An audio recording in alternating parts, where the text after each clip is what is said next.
Bismillahirrahmanirrahim. Assalamualaikum warahmatullahi wabarakatuh. Tanpa terasa kita itu sudah memasuki hari ke-6 bulan puasa. Semoga kita semua, terutama umat Islam yang menjalankan ibadah puasa, selalu diberikan kesehatan, diberikan kekuatan, dan tentu saja kita selalu berharap supaya Ramadan itu memberikan berkah untuk semesta alam. Nah, Bapak Ibu semua, kali ini saya masih tertarik untuk bicara tentang bagaimana Ahok setelah pembicaraannya dengan SCTV terkait dengan kekisruhan Pertamina. Tentu ini tidak bisa lepas karena Pertamina belakangan ini ada sejumlah oknum di dalamnya sudah ditetapkan sebagai tersangka oleh KPK yang merugikan negara 193 triliun. Saya tertarik untuk komentar dua hal. Pertama, saya melihat kecenderungan sampai hari ini bagaimana Ahok yang dalam sebuah wawancara dengan SCTV itu memang terkesan sekali mengungkap begitu banyak carut-marut, begitu banyak persoalan-persoalan yang sebenarnya ada di Pertamina dan tidak pernah bisa diselesaikan. Nah, ini yang sepertinya membuat kenapa Ahok sampai hari ini memang menjadi pergunjingan. Ahok dikritik, Ahok kemudian dibully sebagai sosok yang dinilai bukan hanya sebatas pahlawan kesiangan, tapi juga Ahok itu dianggap sebagai orang yang mungkin ikut terlibat mendiamkan. Karena ketika menjadi komisaris utama, kenapa Ahok tidak menyampaikan itu secara terbuka? Kenapa ketika jadi orang penting di Pertamina, Ahok tidak menjelaskan, tidak melaporkan hal-hal yang sifatnya koruptif kepada pihak hukum misalnya. Tidak dilaporkan ke KPK, tidak dilaporkan ke Kejaksaan, tidak dilaporkan juga kepada pihak kepolisian. Kan ini yang kemudian menjadi perdebatan. Kenapa baru ngomong sekarang? Kenapa Ahok itu ingin terkesan menunjukkan dirinya itu banyak tahu terkait dengan Pertamina, sudah berbuat banyak untuk Pertamina, tapi kemudian itu sama sekali sampai hari ini dianggap tidak menyelesaikan persoalan apapun. Sebenarnya secara substansi, apa yang disampaikan oleh Ahok dalam wawancaranya dengan SCTV, saya kira ini kan memberikan informasi yang cukup komprehensif kepada para pemirsa, kepada kita semua, rakyat di seluruh Indonesia, bahwa sebenarnya soal tata kelola yang terkait dengan minyak gitu ya, ataupun perminyakan yang ada di Pertamina selama ini memang menimbulkan kekisruhan. Dalam konteks itu saya kira memang publik banyak juga yang mengapresiasi apa yang dilakukan oleh Ahok ya, karena semua orang tidak mengetahui ini sebelumnya. Tapi sekali lagi pernyataan Ahok ini dinilai tidak kontekstual. Pernyataan Ahok ini dinilai sangat telat karena saat ini Ahok bukan lagi siapa-siapa, bukan orang yang berada di internal Pertamina, sehingga pernyataannya ini hanya sebatas ingin mendapatkan simpati, ingin mendapatkan panggung politik, dan yang paling penting Ahok mungkin ingin disebut sebagai pahlawan yang kemudian punya kontribusi terkait bagaimana membenahi Pertamina. Jadi di situ perdebatannya. Mungkin ada pihak-pihak tertentu yang merasa tidak nyaman dan tidak happy dengan pernyataan Ahok karena memang dianggap sebagai sebuah ketelatan dalam menyampaikan informasi, terutama terkait dengan kekisruhan yang ada di Pertamina. Orang-orang yang kemudian kritis pada Ahok ini kan cukup menyayangkan. Saat itu Ahok adalah sosok yang cukup penting di Pertamina, adalah kader partai politik penguasa, dan yang paling penting juga sangat dekat dengan Presiden Republik Indonesia yang saat itu adalah Pak Jokowi. Kalau betul memang persoalan tata niaga, soal perminyakan yang ada di Indonesia, soal BBM di Indonesia, memang begitu banyak kejanggalan, begitu banyak oknum-oknum yang sebenarnya nakal yang merugikan negara. Kenapa dulu tidak Ahok sampaikan? Kan itu yang sebenarnya menjadi perbincangan yang sampai hari ini tidak pernah berkesudahan. Itu yang pertama. Nah yang kedua, kenapa resistensi? Kenapa protes? Dan kenapa juga bully-bully dan bahkan sumpah serapah kepada Ahok itu terus bergulir hingga saat ini? Itu tentu tidak terlepas karena Ahok saat ini adalah bagian dari oposisi. Sebut saja misalnya Ahok adalah kader PDIP yang kalah dalam Pilpres, sehingga posisi Ahok yang bukan lagi siapa-siapa, Ahok bukan pejabat publik, bukan lagi orang penting di negara ini, tidak punya teman dan akses terhadap kekuasaan. Itulah yang kemudian bisa menjelaskan kenapa Ahok itu dibully. Bisa kita bayangkan, PSI, Partai Solidaritas Indonesia, belakangan ikut-ikutan menyerang Ahok. Kita kan tahu PSI ini adalah partai politik yang paling Ahok sejak lama. Bahkan publik tahu bahwa PSI itu sangat mengidentifikasi dirinya sebagai bagian dari Ahok. Sepanjang Ahok jadi gubernur di Jakarta, saat itu Ahok misalnya dikritik, dibully terutama oleh kalangan-kalangan kelompok aktivis, termasuk juga ketika Ahok dibully oleh kelompok-kelompok yang kalah dalam pilkada, sebut saja seperti kelompok pendukungnya PKS ataupun kelompok-kelompok kritis yang lain. Itu PSI paling depan pasang badan, memberikan bagaimana PSI itu adalah sebagai tameng utama yang selalu akan mengadvokasi dan membela Ahok hingga tuntas.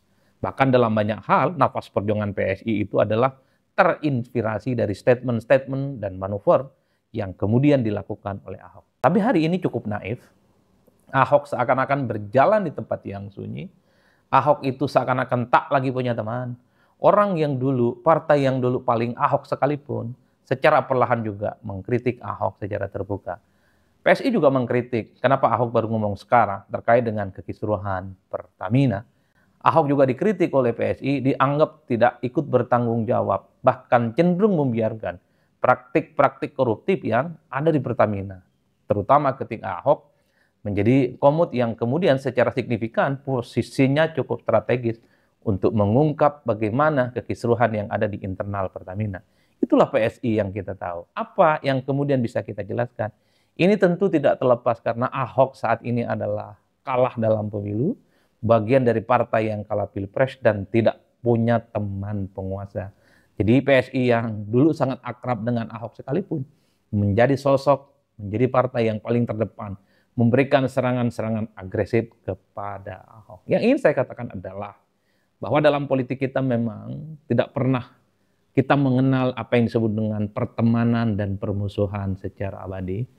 Ahok adalah sosok bagaimana kepentingan politik itu hanya sesaat, pertemanan itu hanya sesaat, permusuhan juga sesaat. Bisa kita bayangkan, PSI yang paling Ahok per hari ini juga menjadi partai yang terdepan.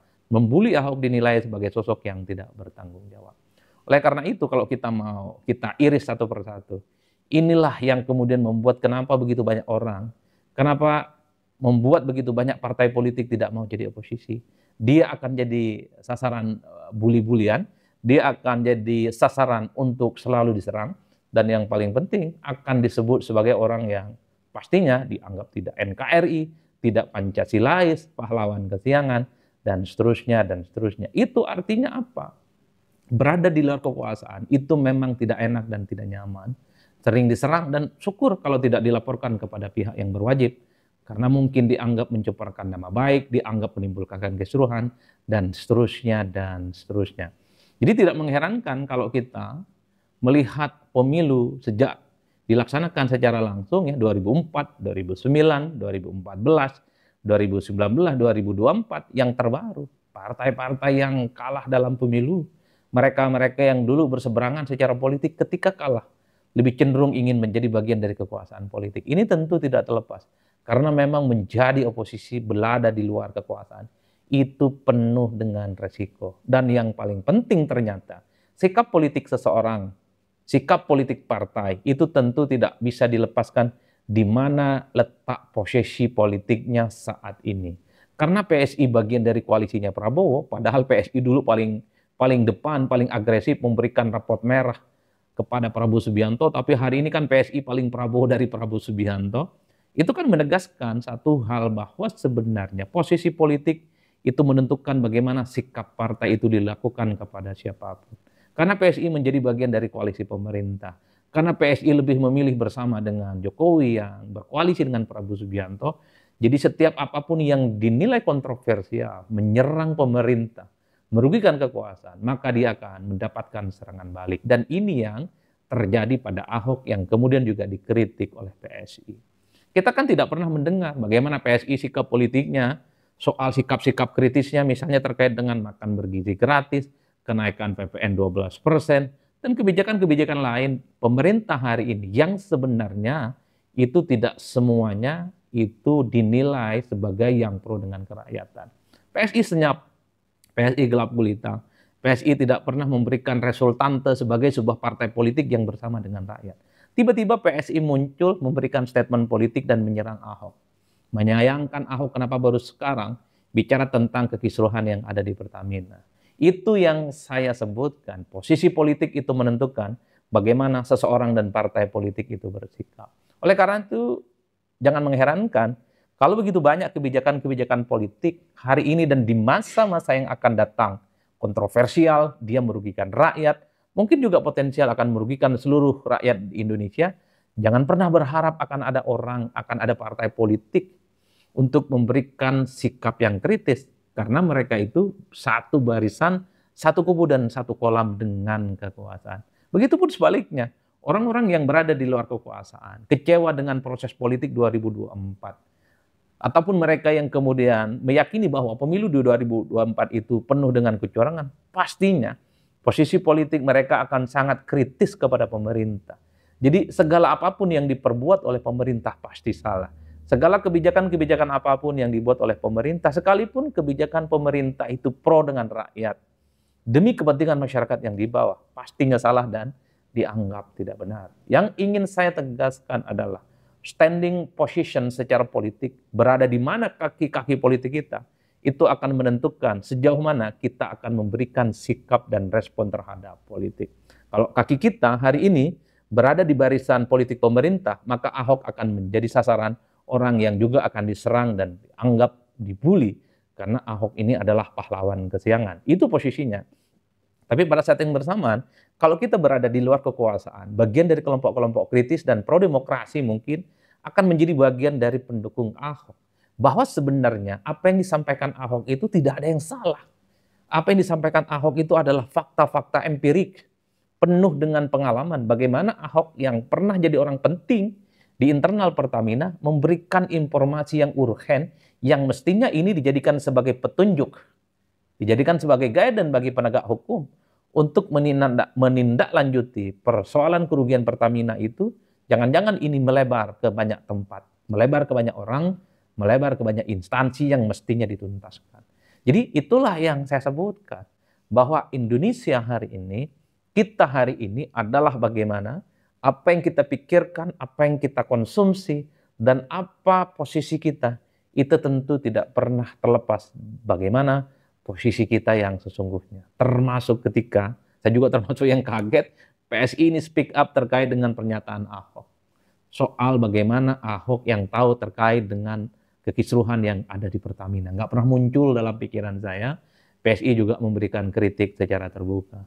Kalau yang mengkritik Ahok itu adalah per hari ini bagian dari kekuasaan politik pemerintah, misalnya kawan-kawan Gerindra, ataupun kelompok-kelompok pendukungnya Prabowo, ataupun pendukungnya yang lain, terutama pendukung kekuasaan, mungkin sangat masuk akal. Ini tapi PSI loh, tumbuh dan besarnya bersama Ahok ketika di Jakarta. Bahkan kita tahu banyak sekali sebenarnya pemilih-pemilih PSI di Jakarta waktu awal-awal muncul adalah mereka yang teridentifikasi sebagai pemilih Ahok.